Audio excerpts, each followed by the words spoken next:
ಆಮಾಂ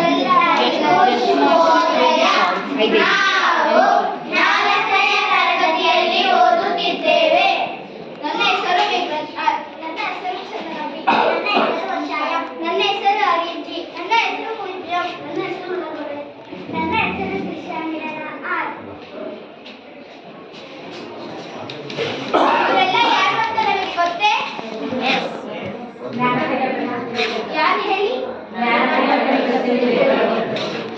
ಹಾ ಸರಿ. ಇವತ್ತಿನ ತರಗತಿಯಲ್ಲಿ ನಮ್ಮ ಕನ್ನಡ ಭಾಷೆಗೆ 8 ಜ್ಞಾನಪೀಠ ಪ್ರಶಸ್ತಿ ತಂದುಕೊಟ್ಟ ಮಹಾನ್ ಕವಿಗಳ ಬಗ್ಗೆ ತಿಳಿದುಕೊಳ್ಳೋಣ. ಅವರುಗಳೆಂದರೆ ಕುವೆಂಪು, ದ ರಾ ಬೇಂದ್ರೆ, ಕೋಟ ಶಿವರಾಮ ಕಾರಂತರು, ಮಾಸ್ತಿ ವೆಂಕಟೇಶ್ ಅಯ್ಯಂಗಾರ್, ಗೋಕಾಕ್, ಗಿರೀಶ್ ಕಾರ್ನಾಡ್, ಯು ಆರ್ ಅನಂತಮೂರ್ತಿ ಮತ್ತು ಚಂದ್ರಶೇಖರ ಕಂಬಾರರು. ಮೊದಲನೆಯದಾಗಿ ನಮ್ಮ ನೆಚ್ಚಿನ ಕವಿ ಕುವೆಂಪುರವರು. ಇವರು ನಮಗೆ ಪ್ರಪ್ರಥಮವಾಗಿ ಜ್ಞಾನಪೀಠ ಪ್ರಶಸ್ತಿ ತಂದುಕೊಟ್ಟ 1904 ಡಿಸೆಂಬರ್ 29ರಂದು ಶಿವಮೊಗ್ಗ ಜಿಲ್ಲೆಯ ಕುಪ್ಪಳ್ಳಿ ಎಂಬಲ್ಲಿ ಜನಿಸಿದರು. ಇವರು ಹಲವಾರು ಕೃತಿಗಳನ್ನು, ಕಾದಂಬರಿಗಳನ್ನು ಮತ್ತು ಕವನ ಸಂಕಲನಗಳನ್ನು ರಚಿಸಿದ್ದಾರೆ.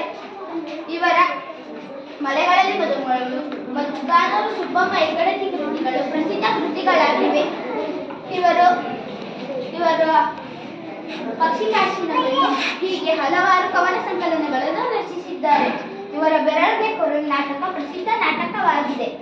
ಇವರು ರಾಮಾಯಣ ದರ್ಶನ ಮಹಾಕಾವ್ಯಕ್ಕೆ 1967ರಂದು ಜ್ಞಾನಪೀಠ ಪ್ರಶಸ್ತಿ ನೀಡಲಾಗಿದೆ. ಇವರು ಹಲವಾರು ಪದ್ಯಗಳನ್ನು ಬರೆಯುವುದರ ಮೂಲಕ ಜನತೆಗೆ ಉತ್ತಮವಾದ ಸಂದೇಶವನ್ನು ನೀಡಿದ್ದಾರೆ. ಇವರು ಬರೆದಿರುವ ಕೆಲವು ಪದ್ಯಗಳು ನಮಗೆ ಇಂದಿಗೂ ಮಾರ್ಗದರ್ಶಕವಾಗಿದೆ. ಅವರು ಬರೆದಿರುವ ಒಂದು ಪದ್ಯವನ್ನು ನಾನು ನಿಮ್ಮ ಮುಂದೆ ಪ್ರಸ್ತುತಪಡಿಸಲಿದ್ದೇನೆ. ಅದು ನನ್ನ ಹಾಡುಗಳು. ರಾತ್ರಿಯ ಈ ಶ್ಯಾಮಲ ವರದಿಯಲ್ಲಿ ಹಸಿರಾದುದು ಕವಿಯಾತ್ಮ ಸಪಾನ ಸ್ನಾನದಲ್ಲಿ ಹಸಿರಾಗಸ ಹಸಿರು ಮುಗಿಲು ಹಸಿರು ಗದ್ದೆಯ ಬಯಲು ಹಸಿರು ಮಲೆ ಹಸಿರು ಕಣಿವೆ ಹಸಿರು ಸಂಜೆ ಬಿಸಿಲು. ಧನ್ಯವಾದಗಳು. ಮುಂದಿನ ಕವಿಗಳ ಪರಿಚಯವನ್ನು ಹೊತ್ತು ತರುವವರು ನನ್ನ ಗೆಳತಿ ಚಂದನ ಬೀರವರು. ಪ್ರಸಿದ್ಧರಾದ ನಾಗೇಂದ್ರ ಅವರ ಪೂರ್ಣ ಹೆಸರು ದತ್ತಾತ್ರೇಯ ರಾಮಚಂದ್ರ ಬೇಂದ್ರೆ. ಇವರಿಗೆ ಅವಿಕಾತನೆಯ ದತ್ತ ಎಂಬ ಕಾವ್ಯನಾಮವಿದೆ. ಇವರು 1896 ಜನವರಿ 31ರಂದು ಧಾರವಾಡದಲ್ಲಿ ಜನಿಸಿದರು. ಅದ್ಭುತ ಕವಿ ಲೇಖಕ ದ ರಾ ಬೇಂದ್ರೆ ಅವರ ಜೀವನ ಕಷ್ಟದ ಕೋಟಲೆಯಲ್ಲಿ ಮೂಡಿತ್ತು. ಇವರ 4 ತಂತಿ ಕೃತಿ, ಕಮ್ಮಾರಿ, ಸಖಿಗೀತ ಇಂತಹ ಹಲವಾರು ಸಂಕಲನಗಳನ್ನು ರಚಿಸಿದ್ದಾರೆ. ಇವರ ಒಂದೊಂದು ಹಾಡಿನ ಹಿಂದೆ ಅವರ ಜೀವನದ ಸತ್ಯ ಘಟನೆಗಳು ಇವೆ.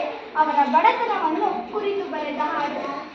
ಬಡವಿಯಾದ ಬಡವ ಒಲವೇ ನಮ್ಮ ಬದುಕು, ಹಂಚುವೆವು ಅದನ್ನೇ ನಾವು ಇದಕ್ಕೂ ಅದಕ್ಕೂ ಎದಕ್ಕೂ. ಬಡವಿಯಾದ ಬಡವ ಒಲವೇ ನಮ್ಮ ಬದುಕು. ಇನ್ನವರ ಮಗು ತೀರಿಕೊಂಡ ಸಂದರ್ಭದಲ್ಲಿ ಅವರ ಪತ್ನಿಯು ಅವರ ಬಳಿ ನೋಡಿದಾಗ, ನೀಗ ನೋಡಬರ ನನ್ನ, ನೀಗ ನೋಡಿದರೆ ನನ್ನ ತಿರುಗಿನ ನನ್ನ ನೋಡಲಿ ಹಣದ ಮಹತ್ವವನ್ನು ಕುರಿತು ಹೇಳಿರುವ ಪದ್ಯ ಮಾಮರಹರವಾಗಿದೆ. ಕುರುಡು ಕಂಚನ ಕುಣಿಯ ಕುರಿತು ಕಾಲಿಗೆ ಬಿದ್ದರೆ ಕುಣಿಯ ಕುರಿತು, ಕುರುಡು ಕಂಚನ ಕುಣಿಯ ಕುರಿತು ಕಾಲಿಗೆ ಬಿದ್ದರೆ ಕುಣಿಯ ಕುರಿತು, ಕುರುಡು ಕಂಚನ. ಹೀಗೆ ಹಲವಾರು ಮಜಲು. ಅಲ್ಲದೆ ನಮ್ಮ ಹಬ್ಬವಾದ ಯುಗಾದಿ ಹಬ್ಬವನ್ನು ಕುರಿತು ಯುಗಾದಿ ಕಳೆದರೂ ಯುಗಾದಿ ಬರುತ್ತಿದೆ, ಹೊಸ ವರ್ಷ ಹೊಸತು ತರುತ್ತಿದೆ. ಹೀಗೆ ಹಲವಾರು ಮಜಲುಗಳಲ್ಲಿ ತಮ್ಮನ್ನು ಗುರುತಿಸಿಕೊಂಡ ದ ರಾ ಬೇಂದ್ರೆ ಅವರು ಅವರ ಮಡದಿಗೆ ಕನ್ನಡವನ್ನು ಕುರಿತು ಒಂದು ಮಾತು ಹೇಳುತ್ತಾರೆ. ಅಯ್ಯೋ ಹುಚ್ಚಮ್ಮ, ನಾನು ಕನ್ನಡದಲ್ಲಿ ಚಲೋ ಪದ್ಯ ಬರೆದಿಲ್ಲ. ಪದ್ಯಗಳನ್ನು ಬರೆಯುವುದಕ್ಕೆ ಕನ್ನಡ ಭಾಷೆನೇ ಚಂದ ಇದೆ. ಧನ್ಯವಾದಗಳು. ಮುಂದಿನ ಕವಿಗಳ ಬಗ್ಗೆ ತಿಳಿಸಿಕೊಡುತ್ತಿದ್ದಾರೆ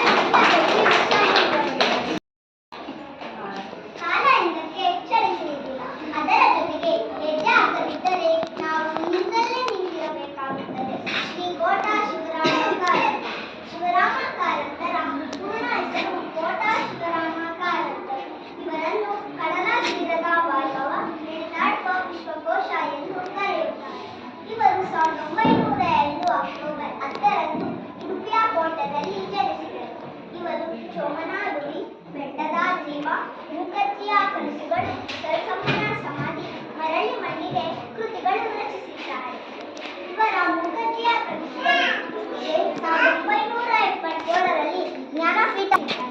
ಹೋಗುತ್ತಿದ್ದೇನೆ. ಬದುಕಿನಲ್ಲಿ ಪರಮಾವಧಿ ಆತೃಪ್ತಿಯನ್ನು ಪಡಬಲ್ಲ. ಒಂದೇ ಒಂದು ತಾನು ಸರಿಯಾಗಿ ನಡೆದಿದ್ದೇನೆ ಎಂಬ ಆತ್ಮವಿಶ್ವಾಸ. ಬಾಳ್ವೆ ಇರುವುದು ಕಲಿಯುವುದಕ್ಕೆ, ಕಲಿತು ತಿದ್ದುವುದಕ್ಕೆ, ತೃಪ್ತಿ ಪಡುವುದಕ್ಕೆ. ಧನ್ಯವಾದ. ಈಗ ಮುಂದಿನ ಕವಿಗಳ ಬಗ್ಗೆ ತಿಳಿಸಿಕೊಡಲಿದ್ದಾರೆ ನನ್ನ ಗೆಳೆಯ ಆರ್ಯಂದ್ರವರು.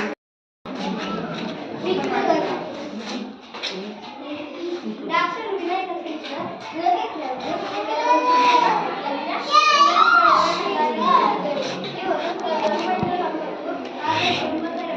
ಹಾವೇರಿ ಜಿಲ್ಲೆಯ ನವಲಗುಂದಿ ಅವರ ಭಾಷಾ ಸಿಂಧು ಲಕ್ಷ್ಮಿ ಜೊತೆಗೆ 1990ರಲ್ಲಿ ಜ್ಞಾನಪೀಠ ಲಭಿಸಿತು. ಅವರ ಸಾಹಿತ್ಯ ಸಂಸ್ಕೃತಿಗಳು ಯಾವೃತ್ತಿ, ಹಲವುಶಕ, ಕವಿತೆಗಳು, ಪಯಣ, ಇಂದಿಲ್ಲ ನಾಳೆ, ಪ್ರವಾಸ, ಕಥನ, ಜನನಾಯಕ ನಾಟಕ, ಅವರ ಕೃತಿಗಳು. ಹೋದ ಮೇಲೆ ಸುತ್ತಬೇಕು 7 ಕೋಟೆ ಕಾರವು, ಹಾದಿಯಲ್ಲಿ ಸೇರಿದಂತೆ ದುಃಖ ಇರುವುದ ಕಾರವು, ಸಾಧಿಸುತ್ತ ಜಯಿಸುವುದೇ ಬೆಳೆಯುವುದರ ಸಾರವು. ನವಗ್ರಹಗಳ ನಾಡ ದಾಟಿ ಮುಗಿಲ ಗಡಿಯ ಮೀರಿಯು, ಕಪ್ಪು ಬಿಂದು ತಡೆದ ತಾರೆಗಳಿಗೆ ದಾರಿ ತೋರಿಯು, ಕತ್ತಲಿದ್ದ ಕಾರಣದಲ್ಲಿ ಎದೆಗಳಿಗೆ ಬೀರಿಯು, 7 ಕೋಟೆಯೊಳಗ ಜನಿಸಿದಂತ ನೀರನ್ನು ದಾಸೆಯು, ತೀರಬಹುದು ಇಂಗಬಹುದು ಕಣ್ಣಿನ ಪಿಪಾಸೆಯು, ಹಿಂದೆ ರುಚಿ ಆಗಬಹುದು ನಮ್ಮ ದೈವರಿಸೆ. ಧನ್ಯವಾದಗಳು. ಮುಂದಿನ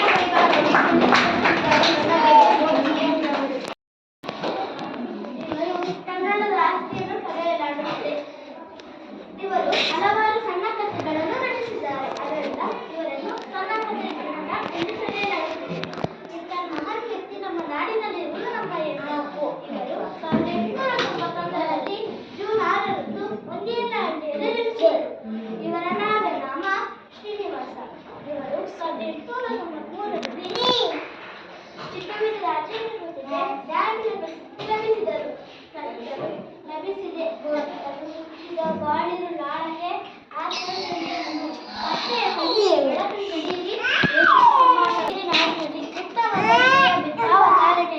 ಮೆರೆಯಿಸಿ ಬಾಳಿನಲ್ಲಿ ಮಾಸ್ತಿ ವೆಂಕಟೇಶ ಎಂದರು. ಮುಂದಿನ ಕವಿಗಳ ಬಗ್ಗೆ ತಿಳಿಸಿಕೊಳ್ಳುತ್ತಿದ್ದಾರೆ ಮೇಘರಾಜರವರು.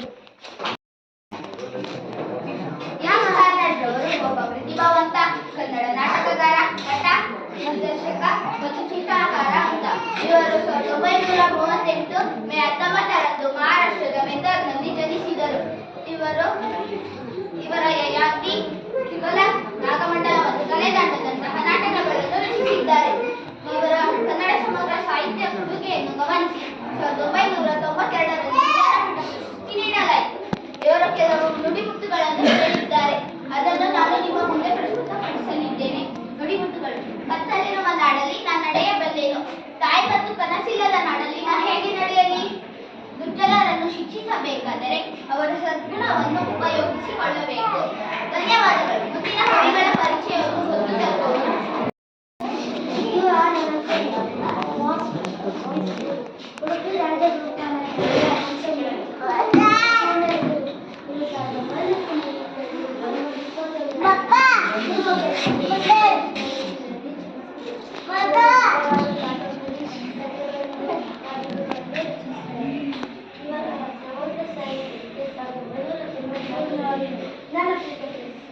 ಹಳ್ಳ ಹಾಲ ಪೂರ ಮುಂದಿನ ಗುಡ್ಡ ಮದ್ದಾನೆ ನಿಂತಂಗ ಪೂರ ಮುಂದಿನ ಗುಡ್ಡ ಮದ್ದಾನೆ ನಿಂತಂಗ ಬೆಳಗುತ್ತದ ಬಿಸಿಲ ಬಾಲ ಬೆಳಗುತ್ತದ ಬಿಸಿಲ ಬಾಲ ಅಲ್ಲಿ ಹಾಲಕ್ಕಿ ಹಾರತಾವ ಅಲ್ಲಿ ಹಾಲಕ್ಕಿ ಹಾರತಾವ ಹಾಳ ಹಳ್ಳದ ದಂಡಿಗೆ ಹಾಳ ಹಳ್ಳದ ದಂಡಿಗೆ ಜೇನುಗೂಡುಗಳವ ಜೇನುಗೂಡುಗಳವ ಸಂದು ಸಂದಿಗೆ ಸಂದು ಸಂದಿಗೆ ಬೆಳ್ಳಿ ಚುಕ್ಕೆಗಳು ಅಲ್ಲಿ ಹಗಲೆಲ್ಲ ಕಾಣತಾವ ಬೆಳ್ಳಿ ಚುಕ್ಕೆಗಳು ಅಲ್ಲಿ ಹಗಲೆಲ್ಲ ಕಾಣತಾವ ಬಣ್ಣ ಬಣ್ಣದ ಹೂವು ಮೈಯ ತುಂಬ ಬಣ್ಣ ಬಣ್ಣದ ಹೂವು ಮೈಯ ತುಂಬ ಸೌಂದರ್ಯದ ವರ್ಣನೆ ಹೇಳತೇನೆ ಕೇಳ ಆ ಊರಾಗ ಒಬ್ಬಕ್ಕ ಹೆಣ್ಣಿದ್ದಳು ಹೇಳತೇನೆ ಕೇಳ ಆ ಊರಾಗ ಒಬ್ಬಕ್ಕ ಹೆಣ್ಣಿದ್ದಳು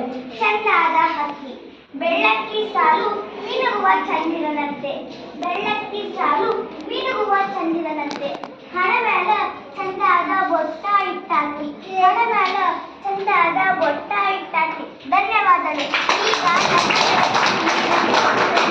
ಸೇರಿಸಿದ್ದಾರೆ ವಿಜೇತರ ಬಗ್ಗೆ ತಿಳ್ಕೊಳ್ಬೇಕಾ ಹಾಗಾಗಿ ನಾನು ಕೆಲವು ಪ್ರಶ್ನೆಗಳನ್ನು ಕೇಳುತ್ತೇನೆ ಉತ್ತರಿಸಲು ಪ್ರಯತ್ನಿಸಿ ಕುವೆಂಪುರವರು ಯಾವ ಕೃತಿಗೆ ಜ್ಞಾನಪೀಠ ಪ್ರಶಸ್ತಿ ಲಭಿಸಿದೆ ಸರಿ ಕುವೆಂಪುರವರು ಶ್ರೀರಾಮಾಯಣ ದಶರಥ ಮಹಾಕಾವ್ಯಕ್ಕೆ ಜ್ಞಾನಪೀಠ ಪ್ರಶಸ್ತಿ ಲಭಿಸಿದೆ ವರಕವಿಯನ್ನು ಯಾವ ಯಾವ ಕವಿಯನ್ನು ಕರೆಯಲಾಗುತ್ತದೆ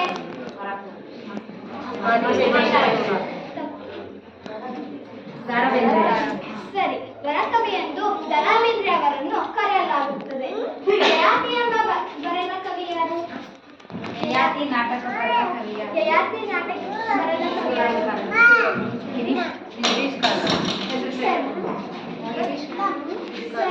ಯಯಾತಿ ನಾಟಕ ಬರೆದ ಕವಿ ಗಿರೀಶ್ ಕಾರ್ನಾಡ್ ಸಣ್ಣ ಕಥೆಗಳ ಜನಕ ಎಂದು ಯಾರನ್ನು ಕರೆಯಲಾಗುತ್ತದೆ ಸರಿ ಸಣ್ಣ ಕಥೆಗಳ ಜನಕ ಎಂದು ಮಾಸ್ತಿ ವೆಂಕಟೇಶ್ ಅಯ್ಯಂಗಾರ್ ಅವರನ್ನು ಕರೆಯಲಾಗುತ್ತದೆ ಕಡಲ ತೀರದ ಭಾರ್ಗವ ಎಂದು ಯಾರನ್ನು ಕರೆಯಲಾಗುತ್ತದೆ ಸರಿ ಕಡಲ ತೀರದ ಭಾರ್ಗವ ಎಂದು ಶ್ರೀ ಕೋಟಾ ಶಿವರಾಮ ಕಾರಂತರನ್ನು ಕರೆಯಲಾಗುತ್ತದೆ ಧನ್ಯವಾದ.